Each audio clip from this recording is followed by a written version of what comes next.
Hoje, 19 de junho de 2012, surge nos sites especializados em direito notícia de acentuado debate entre o presidente do Conselho Federal da Ordem, Ofir Cavalcante, e um conselheiro federal sobre quem, em tese, haveria o começo de uma investigação respeitante a uma defesa qualquer, coisa que acontece no exercício da profissão, principalmente quando as contendas têm seriedade de âmbito nacional. De qualquer forma, o presidente Ofir e aquele conselheiro federal debateram com muita acritude.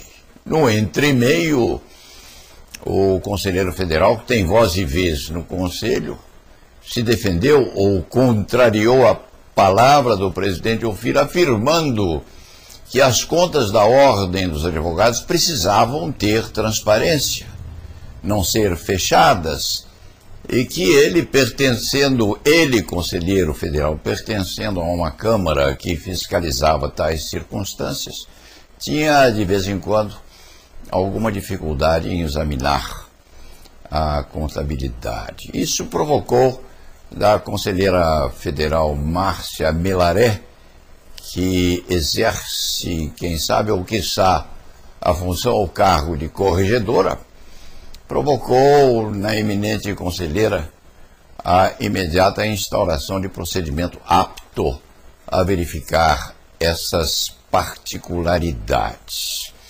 Este comentarista deve dizer, primeiramente, que tem confiança absoluta no Conselho Federal da Ordem dos Advogados do Brasil, porque, além do fato de ser um sobrevivente, esteve dentro da família durante os últimos 40 anos e os 10 remanescentes são o lucro.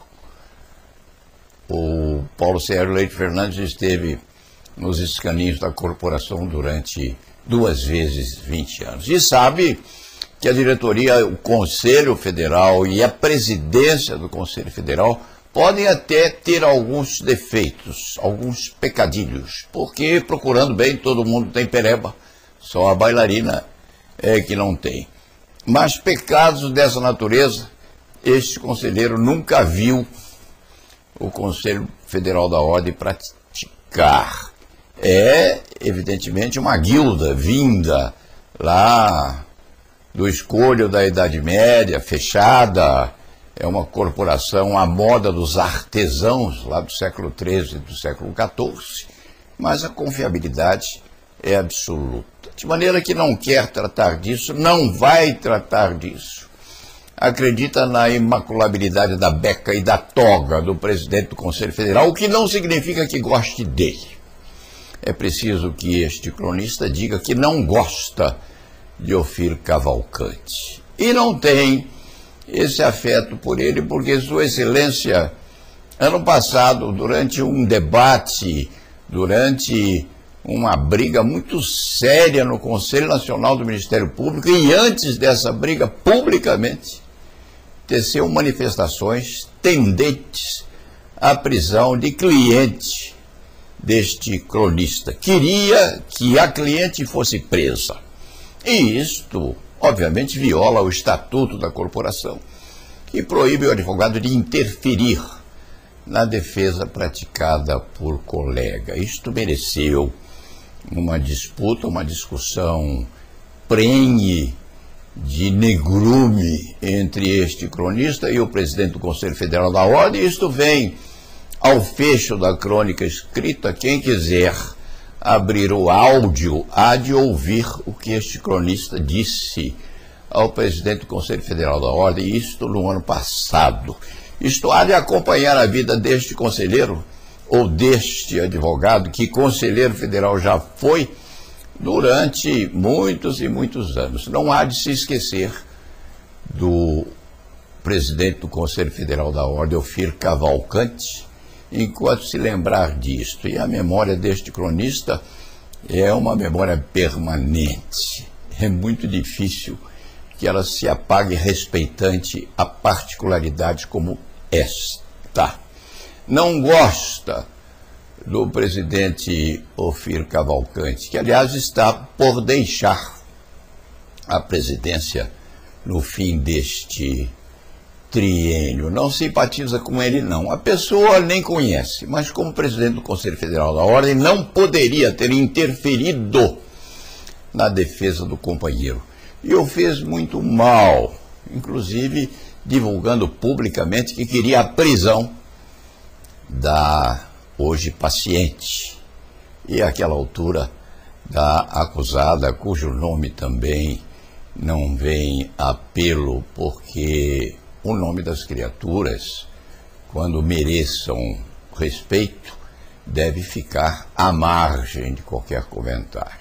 Tocante à pessoa de Ophir Cavalcanti, nem o conhece. Quanto à presidência do Conselho Federal da Ordem, ressaltando a honestidade com que se conduzem todos os batoniers que a Ordem tem, a simpatia não seria a maior qualidade que esse presidente tem com este cronista. Pode dar relevo a isto, pode não dar, pode ser importante, pode não ser, pode querer responder, pode não querer. A opinião deste cronista pode não ser relevante, mas fica aqui registrada a antipatia que o cronista tem pelo atual presidente do Conselho Federal da Ordem, Ophir Cavalcanti. E tenho dito. A defesa se manifeste por 2 minutos, é estatutário, inclusive, e regimental. Excelência, tem a palavra. Obviamente, a defesa fica muito satisfeita e enaltecida com uma manifestação tão grande de respeito às liberdades garantidas e garantias individuais. Mas, creio o advogado que fala em nome de todos os defensores e da... Termina aqui. Obviamente, a justiça é uma transmigração. Nós estamos apenas começando esse debate. Esse debate, eminente presidente, vai terminar no Supremo Tribunal Federal daqui a 6 meses, 2 anos, 3 anos, 5 anos, 10 anos, mas há de terminar. E, obviamente, há de terminar com a manifestação da Ordem dos Advogados do Brasil, que seja favorável aos 700 mil advogados que esperavam que as prerrogativas profissionais fossem devidamente avalizadas. É isto o que este advogado deve dizer a Vossa Excelência, na presença, inclusive, do atual presidente da Ordem dos Advogados do Brasil. Se manifestou-se pela condenação dos acusados, antes mesmo que essa pleiade de juízes se reunisse, e deixou a defesa desnutrida, eminente presidente do Conselho Federal da Ordem. Vossa Excelência representa hoje 700 mil advogados, mas os representou, deixando enfraquecida aquela reunião de advogados que pretendia exercer o contraditório pleno. Fica aqui, eminente presidente do Conselho Federal da Ordem, a censura daquele que é mais velho dentro deste sodalício. Este advogado tem 75 anos de idade, 51 anos de advocacia, e censura Vossa Excelência solitariamente. É isso que esse advogado deve dizer, ultimando esse julgamento, que começou agora. E há de terminar, quem sabe, depois que este advogado se for, daqui a 5, 6, 10 anos. Mas esta discussão apenas começou. Com o respeito devido a este sodalício, este advogado se defende e se despede por hora.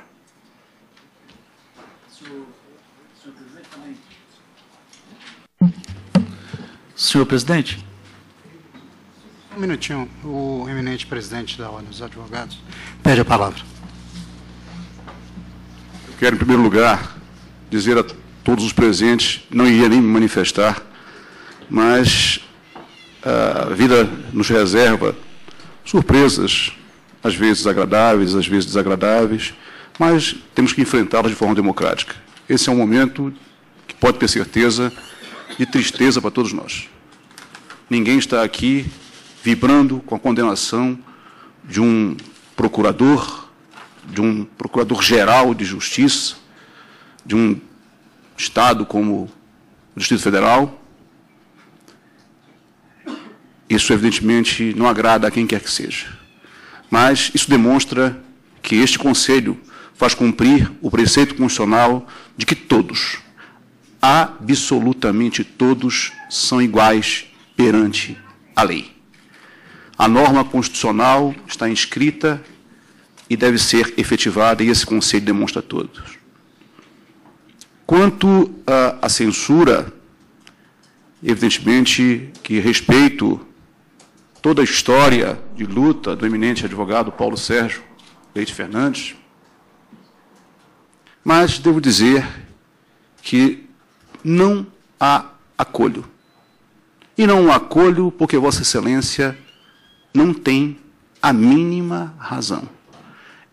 Todos que estiveram aqui sempre viram que defendi a defesa, o exercício da defesa.